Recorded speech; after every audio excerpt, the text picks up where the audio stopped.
கீழே ஒருத்தர் அன்னதானம் பண்ணிட்டு இருக்காரு. இப்போ மேல பாத்தீங்கன்னா ஒரு பருந்து வந்து சாப்பிடுறதுக்காக ஒரு பாம்பை எடுத்துட்டு போயிட்டு இருக்கு.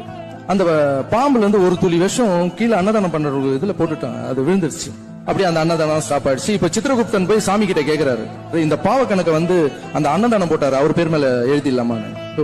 4 பேருக்கு சாப்பாடு போறாரு, அவர் மேல எப்படி நீ எழுதுவ? அப்ப அந்த பருந்து மேல போடலாமா அப்படின்னு. பருந்து அது சாப்பிடறதுக்காக இறைய எடுத்துட்டு போச்சு, அது மேல எப்படி போட முடியும்? அப்ப பாம்பு மேல போடலாமா? அதுவே உயிருக்கு பயந்து துடிச்சிட்டு இருக்கு, அது மேல நீ எப்படி போடுவ?